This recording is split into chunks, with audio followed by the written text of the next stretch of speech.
The story kicks off in a gloomy castle on a starry, mysterious night. Inside, a young man steps into a magic circle, thinking about the souls he's stolen. Because of this, he's reminded of all the innocent people who had to pass on. With one hand, the young man starts gathering a massive amount of energy.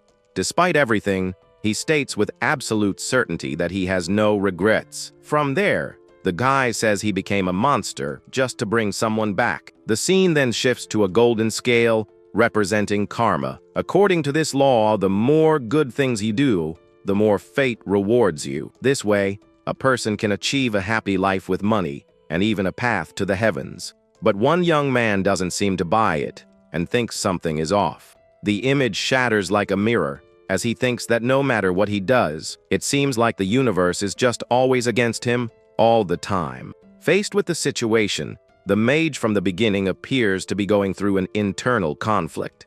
Changing scenes, we meet a guy walking down the street named Park Seo-jun. Our main character is 25 years old and has dedicated his entire life to doing good. Starting with a flashback, we see our MC climbing a tree to get his friend's ball. From up there, he smiles and lets the crew know he's recovered the lost object. With that, the young man throws the ball back down so they can get on with their soccer game. One of the boys catches the ball and thanks Park Seo-jun for the favor. But in their rush to get back to playing, one of them accidentally kicks and knocks over the ladder. Because of this, our guy gets stuck in the tree all alone and is left behind. Realizing he has no other choice, the kid decides he's going to have to jump from up there. So, he musters up his courage and leaps from the tree, trying to land safely. But unfortunately, he ends up landing awkwardly and badly twists his ankle. Crying in pain on the ground, he laments that this just isn't fair. And to make matters worse, the ball comes flying back and smacks the poor guy right in the face. Back in the present, the guy continues his habit of always trying to do the right thing. Walking down the school hallway, he finds a pink ribbon lying on the floor. The young man picks up the ribbon and decides to take it to the lost and found. But just then, one of his classmates calls out to him. A group of bullies shows up, and the leader asks what he's doing with the ribbon.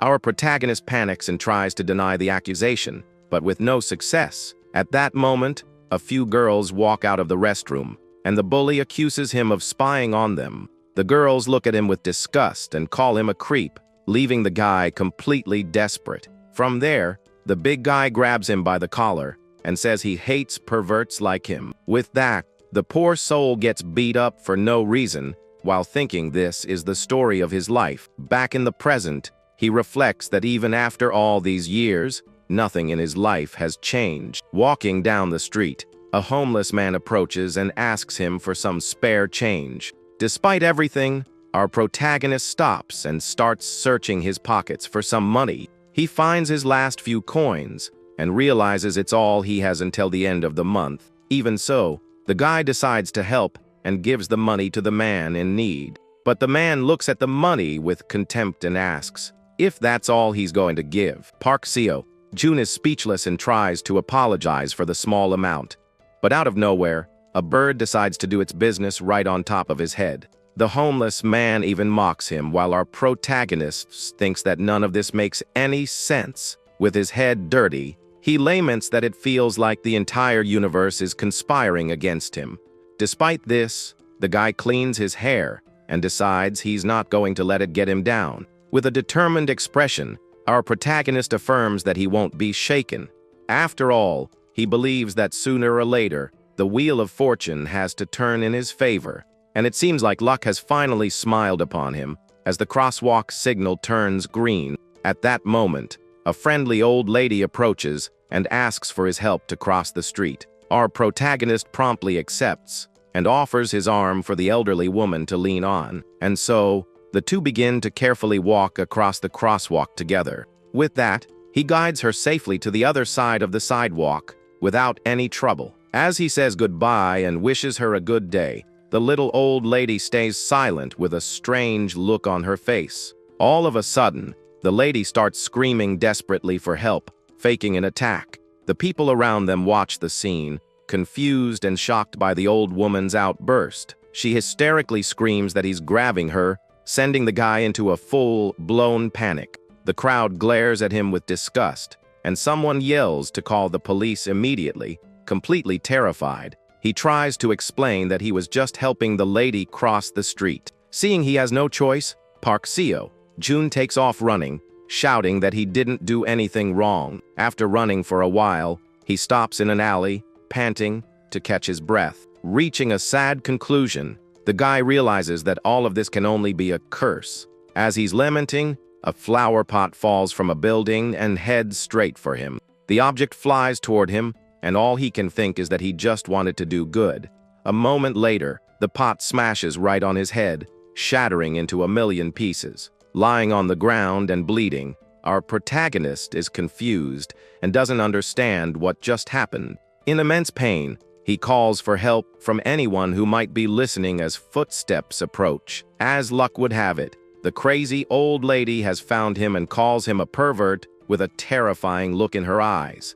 Fallen and powerless, the young man begs for help, but the elderly woman raises her cane to strike him. She mercilessly beats him over and over while the guy curses his terrible fate. In his final moments of consciousness, he sees the woman relentlessly wailing on him with her cane, and just like that, his life ends, and all he can think is that his only wish was to help others. Feeling one last pang of pain, his vision slowly begins to fade to black. Suddenly, he finds himself in a dark place and wonders if he's finally moved on to a better place.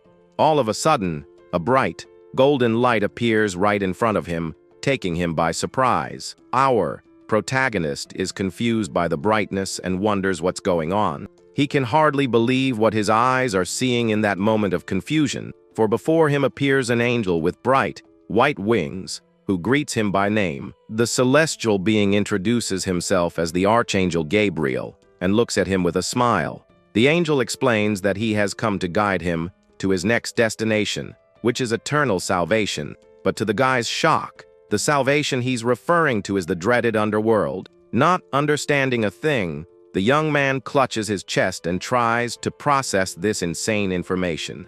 Kneeling on the ground, he says he tried to do good his entire life without fail. Gabriel seems thoughtful about the young man's statement and is silent for a moment. The Archangel agrees that it's true and that the numbers really don't add up at all. Because of this, he decides to check it right now and summons the scale of karma to put it to the test. Our protagonist looks at the golden scale, not understanding what's happening there. A moment later, he's forcefully pulled onto the pan of evil, which glows a bright, vivid red. The angel realizes there's a flaw in the system and calls out to Park Seo, Jun with a serious look. With that, Gabriel reveals the shocking news that our protagonist's karma is inverted. The angel then confirms and explains that every single living creature has its own karma. Normally, the more good a person does, the more positive the energy around them becomes. But in this guy's case, it's the complete opposite, and his good deeds generated negative karma and bad luck. Flying through the skies, the celestial creature says that because he did so many good things, his karma is abysmal, even worse than that of a certain German dictator, leaving the young man in a complete state of shock. Faced with the situation, the guy falls into despair and grabs his head, unable to believe what he just heard. Thus, he realizes that because of this, he will receive the ultimate punishment in the afterlife. The angel confirms that the underworld awaits him with an eternity of suffering and great pain. But Gabriel smiles and tells him not to worry, as he's not in the habit of abandoning his subjects. From there, he states that he will find a solution and begins to use his divine powers. Countless planets and universes appear before them, and the angel explains that these are all the existing worlds. But unfortunately, he can't send him back to Earth because there's no magic or resurrection there. Therefore, he'll have to send him somewhere else and starts searching for a world that resembles his own. Finally, he finds the perfect place and shows a castle inside a sphere of golden light. Gabriel explains that this is a world with multidimensional magic, a very different kind of place. He points to a fallen mage who tried to use a forbidden spell, and now his soul is long gone. Given the situation, the angel reveals that our protagonist will take the place of that empty body. The divine creature calms him down and says he'll give him a gift to compensate for his inverted karma. At that moment, a notification sound echoes, and a blue screen pops up in front of Park Seo-joon. The screen displays the Supreme Karma system, where every good deed is worth 100 temporary luck points. A moment later, a new quest appears on his screen, telling him to find the White Mage. Our protagonist is confused by the quest and asks what exactly he needs to do. Gabriel admits he knows nothing and has no control over the events of the universe. The Archangel just smiles and wishes him good luck, saying that this time, luck will be on his side. With a final gesture, the angel offers his deepest apologies on behalf of all of heaven. From there, Park Seo-joon is pulled into a portal of light while screaming in fright. He travels through space, falling towards the new world at an incredible speed. Suddenly, he wakes up startled in the mage's body, with a tear streaming down his face. Kneeling inside the magic circle, the young man looks around, not understanding where he's ended up. Impressed, he realizes he's truly been given a second chance to start over. Now, our protagonist just needs to find the White Mage to get back to Earth. And so, he gets up and starts walking towards a large door. On the way, the guy stops in front of a mirror to take a look at his new face. He checks himself out and thinks he doesn't look half bad with this noble appearance. With a mischievous grin, he jokes, wondering what kind of evil hides behind that face. Suddenly, the earring on his ear begins to glow intensely with a red light. Ignoring the glow, he approaches the hall's exit to see what awaits him outside. Park Seo-joon takes a few confident steps and prepares to leave the dark place. But as he steps out, his eyes go wide, completely shocked by the scene before him. A crowd of creatures shouts in unison, "Long live the Dark Mage," leaving him utterly confused. The guy panics as he realizes he's surrounded by all sorts of monsters. Just then, a goblin appears on his shoulder and reminds him not to forget his cape for the troops. The creature announces to the crowd that they should welcome the most powerful warrior. This is the only man who has never done a single good deed, known for his terrible atrocities. The goblin introduces him as the Great Dark Mage and the embodiment of all evil. With that, the crowd of monsters goes wild, chanting the Dark Mage's name. Our protagonist is speechless, breaking out in a cold sweat over the whole bizarre situation. Faced with the situation,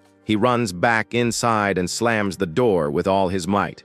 Leaning against the door, the guy tries to catch his breath, completely terrified by it all. He can hardly believe there's an army of demons on the other side of that door. Realizing the danger, the young man decides he needs to figure out a way to escape this place. But out of nowhere, the goblin appears behind him and asks if his master is feeling all right. The poor guy turns around, startled, and asks who the heck this green creature is. The little monster introduces himself as Grut, his new advisor, appointed just yesterday. Trying to hide his panic, Park Seo-joon asks why there are so many monsters outside. Grut replies with a smile that it was the Dark Mage himself who summoned them there. The creature adds that he believes his intention is to attack the nearby villages. Completely horrified, our protagonist yells at him to call everything off immediately. The goblin is confused, says he thought this was exactly what his master wanted. Grut gets nervous and swallows hard, realizing his master isn't kidding around. Seeing he has no other choice, the goblin snaps his fingers to take drastic action. With that, the creature's body is engulfed in flames, leaving our protagonist in shock. Desperate, the young man shouts that the advisor has set himself on fire and tries to help him. He quickly casts a water spell to extinguish the flames on the little monster.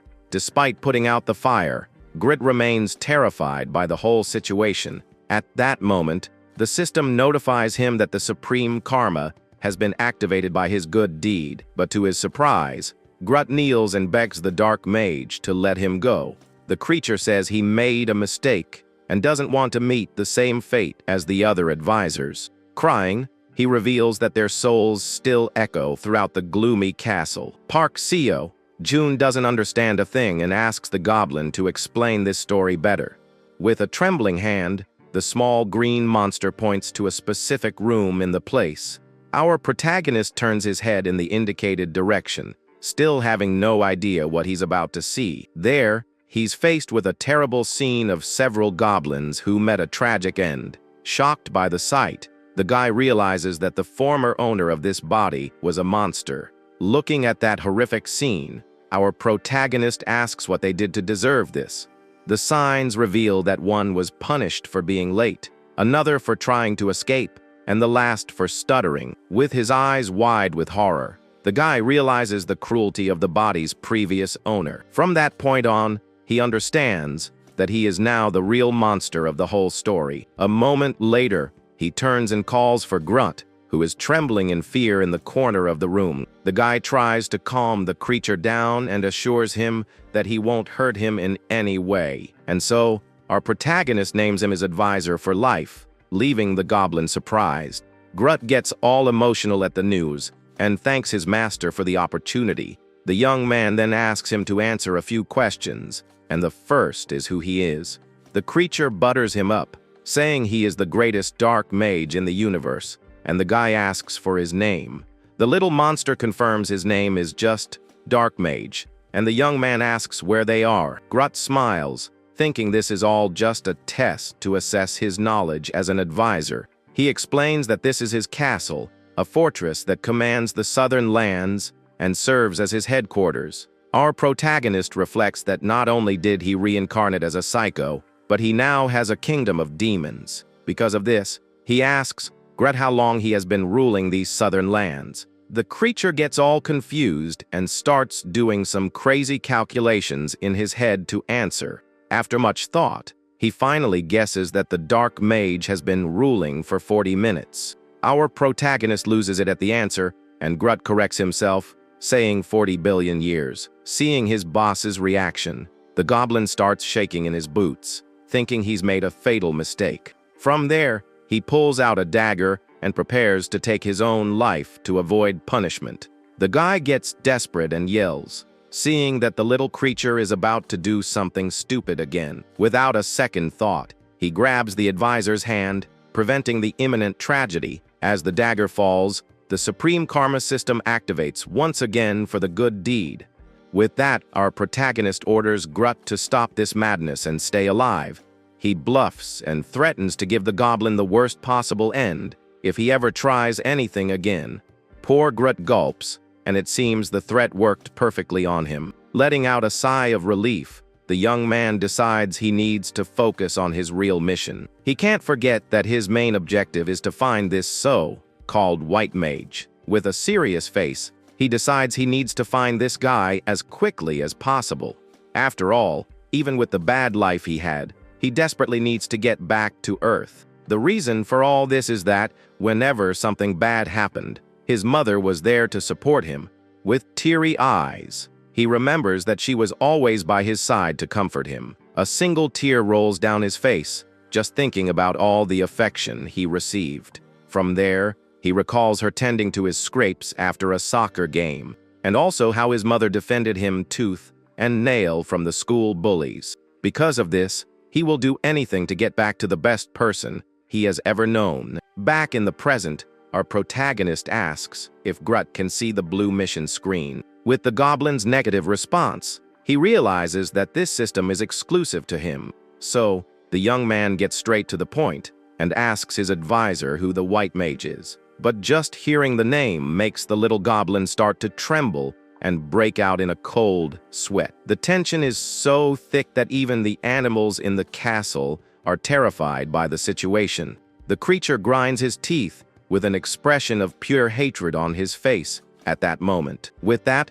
Grunt explodes and says he will bring the head of that scumbag to his master. The guy thanks him a bit awkwardly and asks what kind of magic this mysterious man uses. Grunt explains that he masters multidimensional magic and creates portals to other worlds. The little monster reveals that the white mage has already gotten rid of thousands of them, as if it were nothing. Our protagonist quickly understands that this multidimensional magic is his ticket back home. With that in mind, he decides to see if he can use this power himself and opens his skills screen. But the system informs him that the magics are incompatible, and he realizes he'll have to ask the white mage for help. The guy then asks Grit about seeking help, but the goblin reminds him that they are arch-nemesis. Our protagonist agrees with the logic, but remembers the special ability the angel gave him before he left. The system screen shows that every good deed he performs grants him 100 temporary luck points. Right after, the description says that the more luck points he has, the higher the chance of getting what he wants. With a confident smile, he concludes that he just needs to do good deeds to obtain the magic he so desires. He even says he already has 200 points for saving Grut twice and decides to check his current status. But to his surprise, when he opens the skills screen, he sees that his luck attribute is completely zeroed out. Faced with this, our protagonist is confused and wonders if this is some kind of system bug. To be sure, he clicks on his luck to see more details about that specific attribute. Upon reading the information that appears on the screen, his eyes go wide, completely shocked by the revelation. The screen shows that his current karma is cursed for all eternity because of his evil deeds. The system also warns that his luck is locked, and no points can be gained because of the curse. As he despairs, not knowing what to do, a new system notification appears right in front of him. Our protagonist is surprised and wonders if what he's seeing is a new quest for him to complete. The quest tells him to break the curse by performing a truly good deed to unlock his luck. With that, the two leave the castle wearing hoods, so as not to be recognized by anyone at all. Walking along the path, our protagonist thinks that his current luck level is completely locked. Because of this, he understands that he first needs to find a way to get rid of that terrible curse. The guy wonders what would constitute a good deed, as he has no idea what he can do now. Apparently, saving Grote's life twice wasn't enough to break that curse. The scene changes to a public execution where a man is about to meet a tragic end at the guillotine. Seeing this, the young man shouts with all his might, telling them to stop this madness immediately. Faced with the situation, he cancels the execution and orders everyone there to release the man without question. The crowd of monsters is outraged and wonders if this is really the dark mage they know. But Grut understands everything and says that by releasing a murderer, he will commit many more crimes out there. Our protagonist is terrified by the revelation and tries to stop his advisor, but it's too late. To his horror, the man's blood splatters on his face, leaving him completely paralyzed. The freed prisoner begins a massacre, and the system notifies him of an evil deed he has committed. Realizing he can't count on luck, he decides to find another way to get the magic. After all, he desperately needs to let his mother know that he is still alive and well. At that moment, Grut turns to his master with an expression of pure worry on his face. The little goblin says he doesn't feel confident about infiltrating the Western lands at all. The creature also warns him that the soldiers could attack them at any moment, but our protagonist tells Grut that they have no choice but to keep moving forward. The sooner they get there, the sooner they can return to the castle in total safety. So, the young man asks if the so-called banished mage really lives in that small village. The small green monster promptly confirms the information for his master without hesitation. He explains that the mages of the Immaculate Order master multidimensional magic and are led by the white mage. The creature says the disciples won't help, and the best chance is to bribe a mage banished from the order. Our protagonist asks if this mage named Tyrion will accept the deal, and Grut says yes. The advisor reveals that his nickname is Tyrion the Greedy, and he was expelled for using magic for entertainment. It turns out he used his magic to entertain people and received good payment in return. Seeing that things are finally working out, our protagonist smiles, holding a bag of coins. After all, the old dark mage was filthy rich, and he can use that to his advantage now. From there, the two head towards the village to find the banished mage from the order. Arriving there, they find a little boy sitting alone in the corner of a dark alley. Grut immediately warns his master that there's a human all alone and completely defenseless over there. With that, the goblin pulls out a dagger and tells the boy not to move, or things will get ugly. But our protagonist stops him and says he actually has a much better idea. The young man approaches and asks why he's begging alone and where his parents are. The boy replies that his father owes the mage a lot of money and he needs to help him pay it off. Our protagonist immediately gets it and asks if the mage in question is Tyrion the Greedy. With a nod, the little boy confirms the guy's suspicion without saying a single word. So, he asks where he can find him, and the boy says the whole village goes to the tavern to see the show. The young man then turns to his advisor and says they need to head over there right now.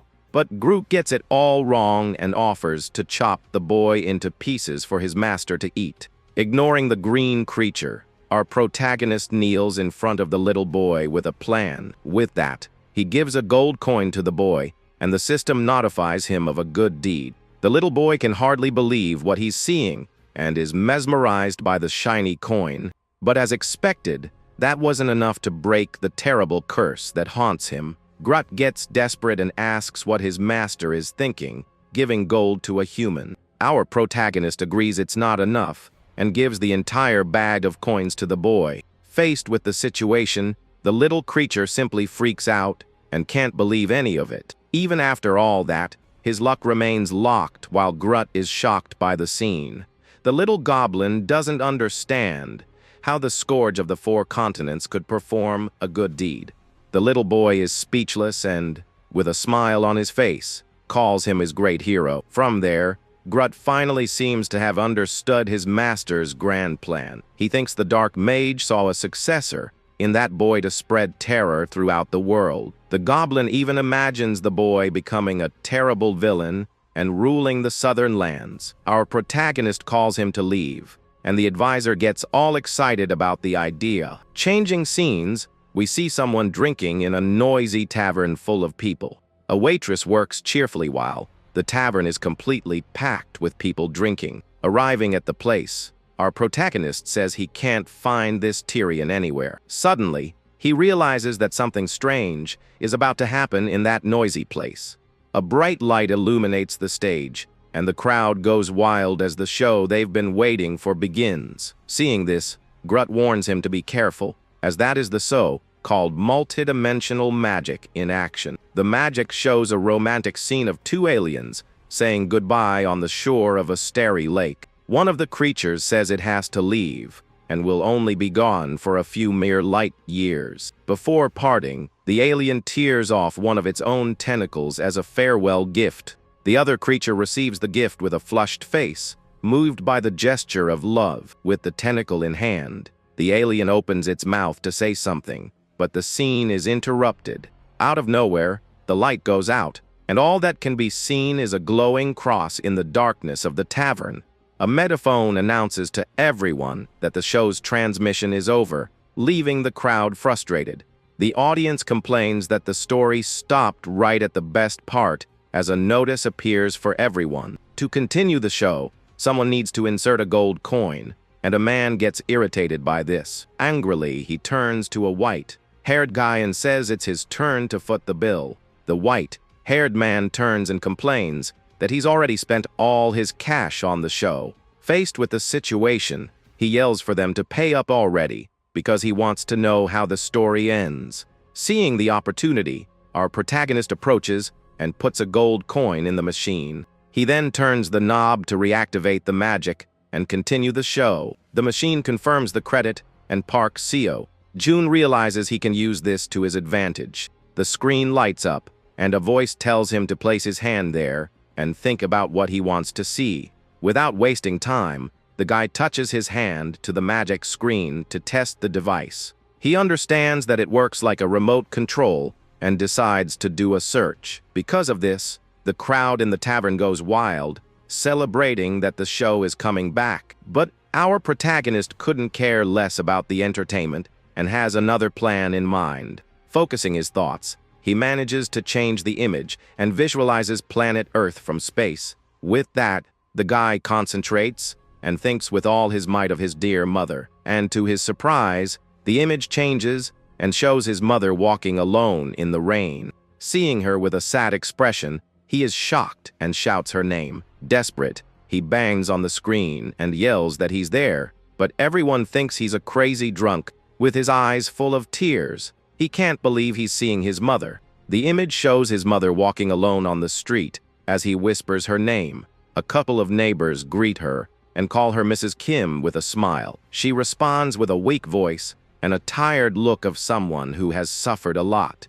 The couple comments that it's been a month since her son passed away from this world. They also say that the poor woman still hasn't been able to get over the loss of her son. The scene changes, and now we see his mother driving her car through the city streets. In the passenger seat, a single white tulip represents all her grief. Her blue car continues on its way as the rain keeps falling relentlessly. Soon after, she arrives at a memorial and stands in front of an altar of flowers. The portrait on the altar shows the smiling face of our protagonist in his past life. His mother looks at the photo with an expression of deep sadness and longing. With a delicate gesture, she places the white tulip on the altar as a final tribute. After saying her goodbyes, the woman turns and opens the door to leave the place. She walks for a few moments, but suddenly stops as if remembering something. With a melancholic look, she turns back as if she's remembered something from the past. Suddenly, the woman collapses to the ground in tears, remembering her son with great pain. The rain begins to fall from the gray sky as she remains there, kneeling on the sidewalk. With her face covered in tears, she whispers the name of her beloved son, Park Seo-jun. The woman says she can't take this situation anymore, and that she misses him so much. She screams that she can't live without him, and the scene cuts back to the tavern with a surprised man. Seeing this, everyone in the bar starts to cry, finding the whole story incredibly sad. Even the little goblin Grud is moved by the scene and lets a tear escape. Confused, he asks his master if the water in his eyes is some kind of spell. The little monster has never felt anything like this before and looks at his boss, waiting for an explanation. But when he turns, he finds our protagonist on the floor, completely devastated, with his heart in pieces. The young man can only call out his dear mother's name. Grud continues to cry, seeing his master suffering, who says he only wants one thing. Kneeling, he begs for this terrible nightmare to finally come to an end. The reflection of the former dark mage appears behind him as the boy denies the reality he's seeing. With his hood on, he laments that this is all unfair and that he can't accept it.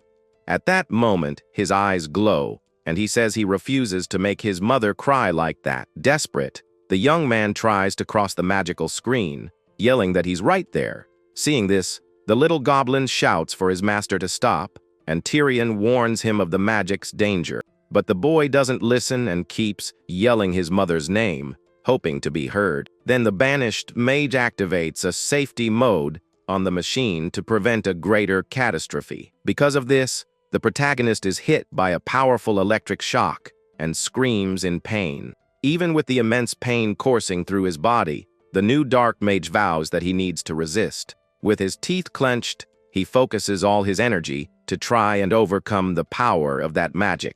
In that moment, he remembers his mother's hug and says he can do this for her. With this motivation, the young man unleashes an absurd amount of magical power all at once. He then manages to control the magic and stares intently at the image of his dear mother. The boy shouts with all his might that he's alive, and her image seems to react to something. His mother turns around, confused, as if she heard something, but she doesn't understand what's happening. Suddenly, a strong, bright light appears right behind the woman, surprising her. At that moment, the mage asks if she can see him on the other side of that portal. With tears in her eyes, the woman asks if it's really her son there in front of her. The young man smiles and confirms it's him, but says he doesn't have time to explain everything right now. Then the boy asks her to promise she'll wait for him, because he will find her again. With her eyes full of tears, she smiles and calls her son's name very affectionately. Separated by magic,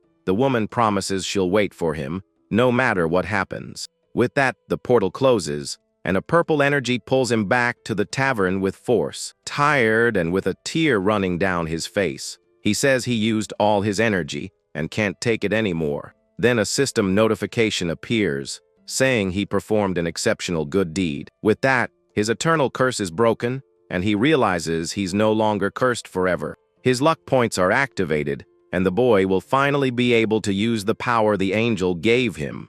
He understands that this luck is only temporary, but it's already a huge step forward for his mission.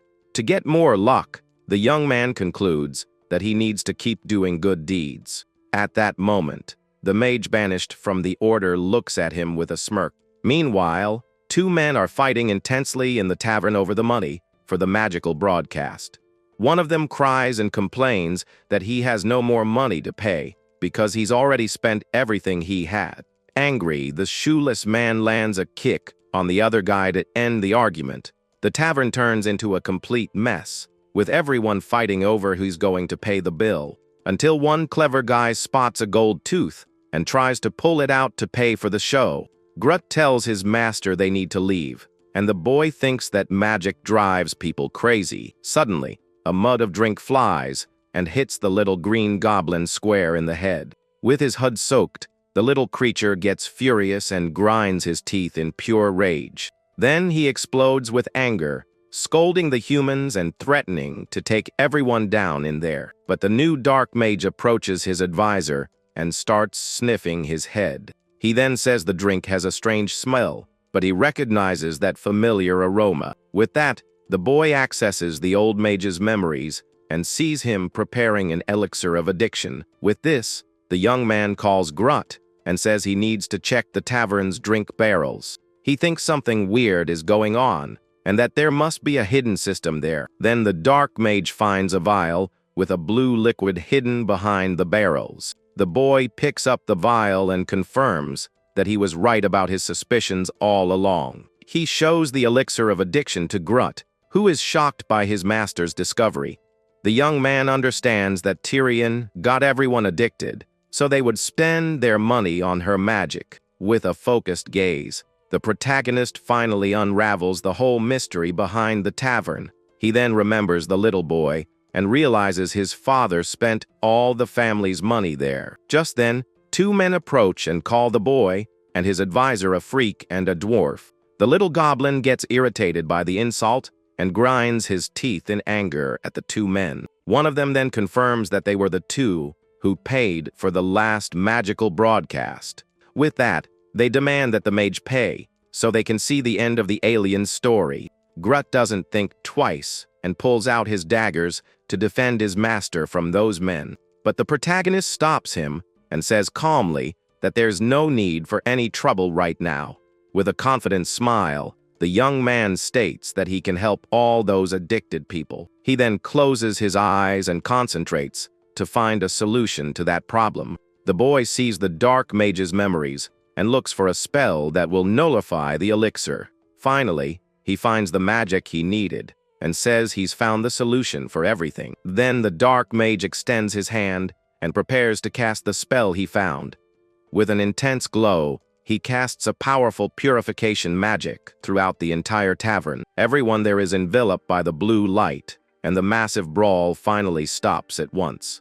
The magic spreads quickly through the place and hits every single person addicted to the elixir. One of the men wonders what he's doing there and says his family is waiting for him at home. Outside, the spell expands throughout the entire village to cure all the addicted people. A huge magic circle forms in the sky and releases a wave of purifying energy. Inside a house, a woman is arguing with her husband, who wanted to sell their daughter's toys. The man was obsessed with the game and said he would sell everything to watch the broadcast. But at that moment, the light of purification hits the man and frees him from the elixir's addiction. Confused, he wonders what he was doing and realizes the huge mistake he was about to make. Regretful, the father returns the toys to his daughter, who looks at him affectionately from her mother's arms. The light of purification dissipates, and the village finally returns to normal with no more addicted people. Back at the tavern, The protagonist smiles and says the entire village is purified of the addiction. The little goblin and his companion are confused because the people suddenly stopped fighting. Grut turns and says he doesn't feel like fighting anymore, and that now he understands what happened there. He concludes that his master used dark magic to remove all the people's aggressiveness. With a happy smile, the goblin thinks this is the worst punishment because they will never fight again. He imagines that before they were fierce lions, but now they're harmless as worms. The advisor praises his master's ferocity, and the system notifies him of a new good deed. The system then sends out several notifications, giving 100 luck points for each person saved. The boy smiles and thinks that his purification spell is racking up a lot of good deeds. His stats show 230, 8,000 in luck, and he believes he'll get what he wants. With a smile on his face, the young man thinks he's finally going to obtain the multidimensional magic. But suddenly, a huge explosion happens in the tavern, taking everyone by surprise. The villagers are thrown back by the impact, while one of them shouts about the situation. At that moment, a boot stomps firmly on the ground, and someone reveals that the person who has arrived is Tyrion. A hooded figure emerges from the smoke and wonders who was responsible. The person is revealed to be a woman who asks who dared to sabotage her business. The woman prepares to remove her hood and show her identity to everyone there. With a fireball in her hand, the mage repeats the question, wanting to know who ruined her plans. The little goblin then looks at the woman and says her name with a bit of surprise. Grut is shocked to realize that Tyrion is a woman, while she sniffs a mug of drink. The mage realizes it's what she feared, as the elixir in the drink has completely evaporated. Furious, she throws the mug on the floor and yells, asking who used a purification spell. Scared, the villagers try to explain, saying they didn't do anything wrong. The woman doesn't believe them and clicks her tongue, showing her contempt for the excuse. Then she points at the protagonist and his advisor, calling them weirdo and dwarf. The mage approaches the boy and says angrily that she's never seen him around here before. But upon looking closer, her eye glows as if she's noticed something familiar about him. The mage then notices the broken vial on the floor and asks if he was the one who pulled it out. She accuses him of being from the Immaculate Order and says it's not enough to banish her. Now they want to capture her. The new dark mage is surprised by the accusation, and she says he should know one thing. Then a powerful energy surrounds the two of them as he and his advisor get ready. With a furious look, the woman says she will never bow down to someone like him. Seeing the situation, the protagonist realizes he's in serious trouble and needs to act fast. With that, he accesses the old mage's memories and finds a flame circle spell. With no time to think, the young man decides he's going to follow his gut to get out of this jam. With that, he takes a gold coin and prepares to use it in an unexpected way. The boy then throws the coin with all his might towards the powerful sorceress. Surprised, he wonders what that reflex was, as even he didn't know what he was doing. But the mage doesn't care and casts a deadly spell, yelling for him to perish at once. With that, a huge fire explosion hits the protagonist's head on as he screams in pain. At that moment, the ultimate karma system is activated, using his 230, 8,000 luck points. He has 3 minutes of luck, and the coin he threw activates an unexpected effect in the tavern. Suddenly, a giant wave of water appears out of nowhere, putting out all the sorceress's fire. The woman is completely shocked and doesn't understand where all that water came from. The protagonist is also surprised and wonders what on earth just happened there. Soaked, he breathes a sigh of relief and thinks he barely escaped that one. With a hand on his head, he wonders if he activated a spell by accident like he did at the castle. The scene reminds him of when he saved the little goblin in the castle from a tragic fate. But he thinks not, because he only threw the coin and his advisor is on fire again. Then he looks at the wall and realizes it was the lucky coin that saved him from the attack. Meanwhile, the little creature yells that his cape is burning and tries to put out the flames. Furious, the goblin throws the cape on the ground and stomps on it, saying he never liked it anyway. With that, he's left in just his underwear and the mage looks at the scene, not understanding a thing. The villagers are also shocked by the bizarre situation happening there. The little green monster then realizes what he's done and gets an embarrassed look on his face. Suddenly, the villagers shout that it's a goblin and that they need to get rid of him, but the protagonist steps in front of his advisor and yells for everyone to stop. With a serious look, he tells everyone to back away and protects the little green monster. The men are scared by the boy's attitude and by the powerful aura he's emitting. Then the young man reveals his clothes, and everyone realizes who he really is by his appearance. With a cold gaze, he reveals himself as the feared dark mage to everyone present. Seeing this, the villagers scream and flee in desperation, while the mage smiles at the revelation. The woman faces him and says that the dark mage in person is a lovely surprise. She then shows a wanted poster with a reward of 100 billion for his head. The mage reveals she heard he was so weak that the white mage was ashamed of him. With a confident smile, she claims that if she fights with everything she's got, she can easily defeat him. And with that, she'll finally be rich. And she creates a fireball in her hand to attack. The boy thinks that he still doesn't know how to use the old mage's power, and that he'll be done for if he fights fair.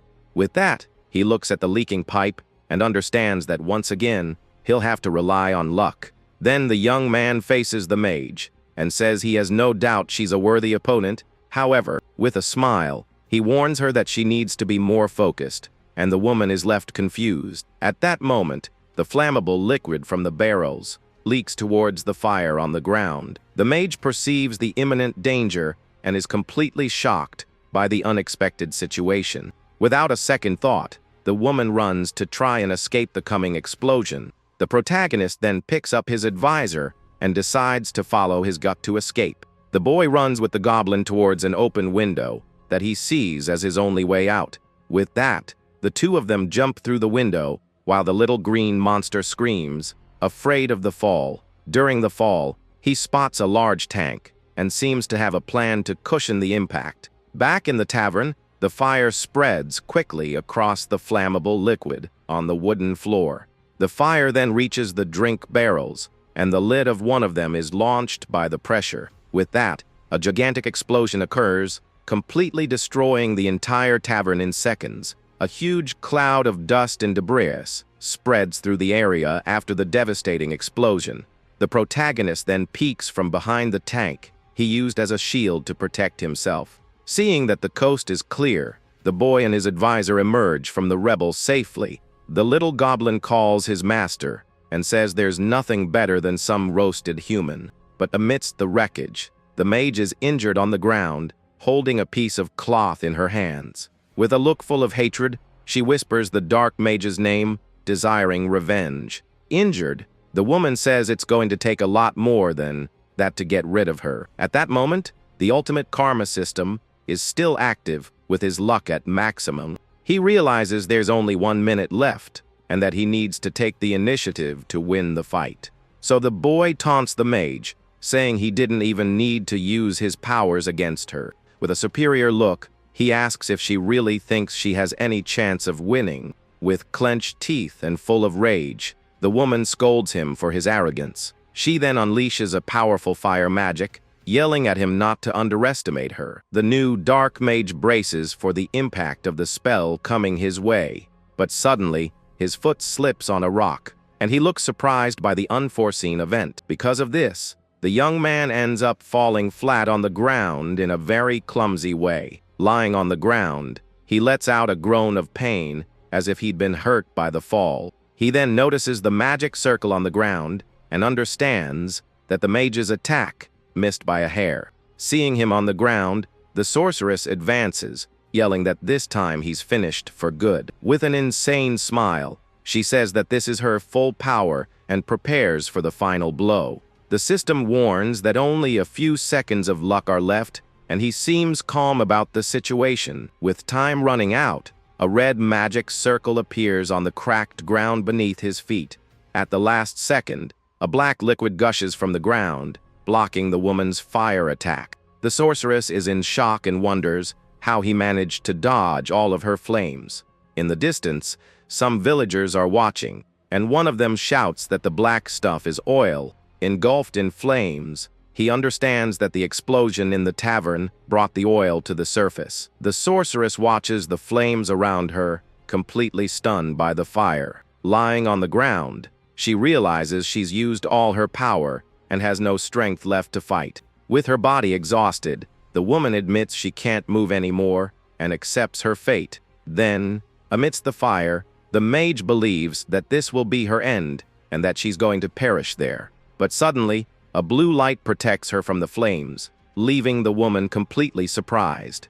Seeing this, the goblin complains that she needs to stay in the fire longer because humans are better medium rare. The mage still doesn't understand a thing and just watches the situation, completely vulnerable. At that moment, the protagonist approaches and calls her name with a serious expression. With a calm look, the boy tells her not to worry, because he's not going to abandon her there. The woman is shocked by his words and can't believe what she just heard. Completely defeated and confused, the mage just stares at him, not knowing how to react. Suddenly, a tear rolls down the young man's face as he seems to see something else. With that, the boy accesses the memories of the former dark mage in a burning church. The memory shows the place on fire as a woman's hand appears amidst the flames. Then the former mage holds an injured woman in his arms, crying desperately. Heartbroken, he hugs the woman who passes away in his arms amidst the fire. Because of this,